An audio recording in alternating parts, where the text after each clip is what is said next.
एक गांव में एक चुड़ैल का साया था, जिससे उस गांव के लोगों की जिंदगी ही बदल गई। आइए देखते हैं कि गांव के लोगों के साथ क्या हुआ था। एक दिन गांव की तीन औरतें, जिनका नाम श्यामा, रूपा और सपना होता है, आपस में बैठकर बातें कर रही होती हैं। अरे रूपा बहन, मैं तुम्हें क्या बताऊं, मेरी सास ने तो मेरा दिमाग खराब कर रखा है। अगर मेरा बस चले तो मैं उसकी जान ही ले लूं।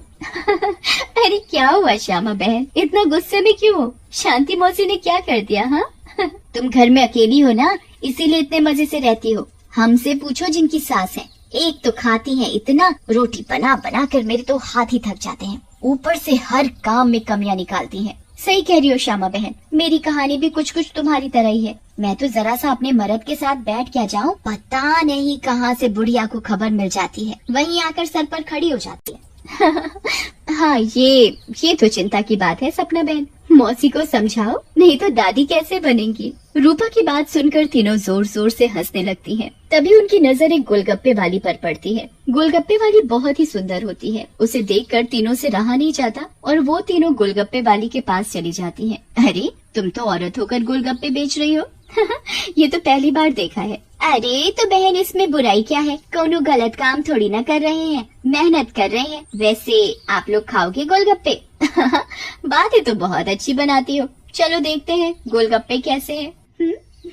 उसके बाद श्यामा और सपना दोनों गोलगप्पे खाने लगती हैं और रूपा वहीं खड़ी हो जाती है। रूपा को ऐसे खड़े देख गोलगप्पे वाली बोलती है, अरे बहन, आप नहीं खा रही गोलगप्पे? क्या हुआ, कहीं आपको अपने फिगर खराब होने का डर लग रहा है क्या? अरे नहीं नहीं, ऐसी बात नहीं है, मैं बस बाहर का सामान कम खाती हूँ और कोई बात नहीं, इन दोनों को खाने दो। श्यामा और सपना गोलगप्पा खाने के बाद बोलती हैं, अरे वाह गोलगप्पे वाली, क्या गोलगप्पे हैं। मुंह से तो स्वाद ही नहीं जा रहा, मजा आ गया।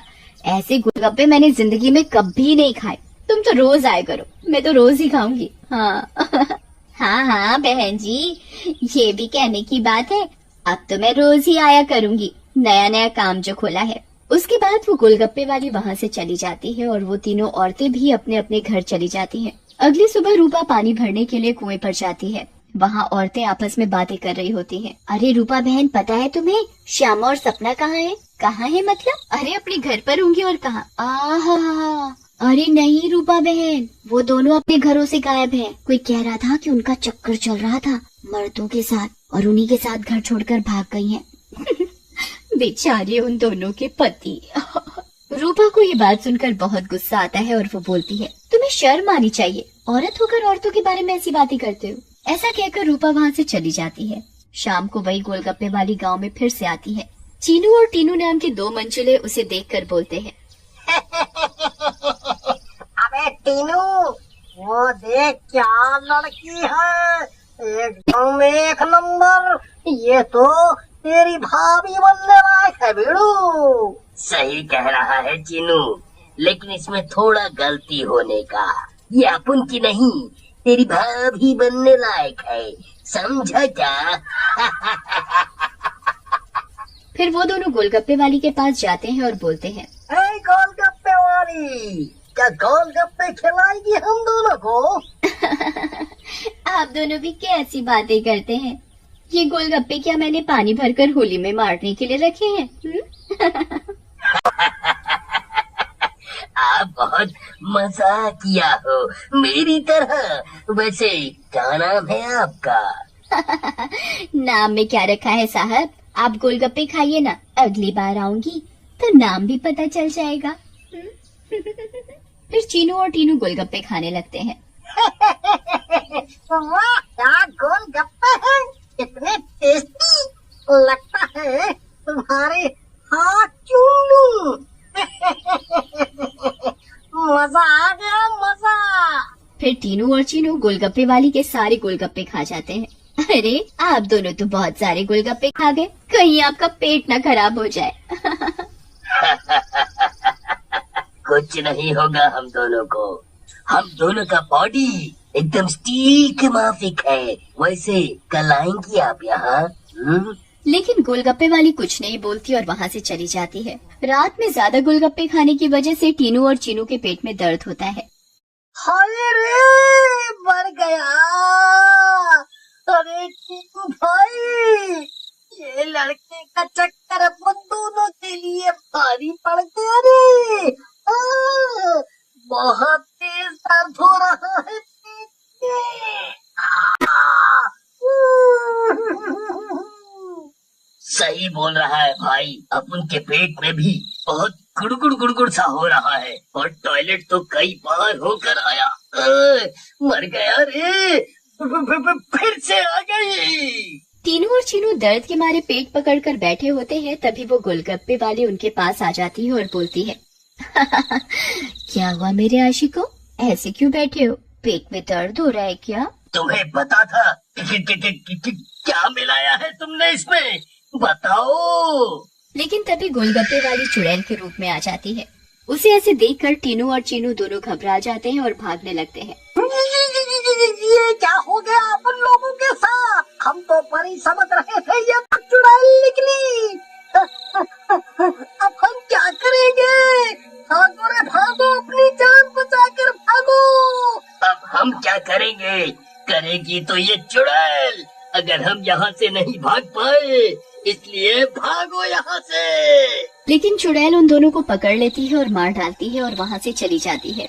इसके बाद तो मानो ये रोज की बात हो जाती है। रोज वो चुड़ैल गोलगप्पे वाली बनकर आती और गोलगप्पे खिलाकर रात में लोगों को मार डालती। इन सब से गांव वाले बहुत परेशान हो जाते हैं और एक दिन पंचायत बिठाते हैं। पंचायत में रूपा भी जाती है। अरे भाइयों, गांव संकट में है, हम सबको मिलकर इस समस्या का समाधान निकालना पड़ेगा, नहीं तो एक एक करके पूरा गांव ही खाली हो जाएगा। तभी रूपा का पति दीनू बोलता है, लेकिन सरपंच जी, हमें तो कुछ पता नहीं है कि ये सब कौन कर रहा है, या लोग अपने आप घर छोड़कर जा रहे हैं। सही कह रहे हो दीनू बेटा, लेकिन हम ऐसे शांत तो नहीं बैठ सकते और अपने गांव वालों को जाने नहीं दे सकते। हमें कुछ तो करना ही होगा। हाँ। फिर पंचायत में कोई भी फैसला न निकलने पर सभी गांव वाले अपने अपने घर चले जाते हैं। उसी दिन दोपहर में चुड़ैल फिर से गोलगप्पे वाली का भेष बदल कर गाँव में आती है। रूपा उसके पास जाती है और बोलती है, अरे गोलगप्पे वाली, जरा गोलगप्पे खिला दे, सुबह से मन खराब हो रहा है, शायद चटपटा खाने से ठीक हो जाए। लेकिन तभी उसकी नजर गोलगप्पे वाली के पैरों पर पड़ती है। गोलगप्पे वाली के पैर उल्टे होते हैं। रूपा ये देखकर समझ जाती है कि हो न हो ये इसी का किया धरा है। रूपा सब समझने के बावजूद गोलगप्पे खाने लगती है और खाकर वहाँ से चली जाती है और दीनू के घर में जाकर सारी बात बताती है, जिसे सुनकर दीनू बोलता है, तुम पागल हो गई हो क्या रूपा?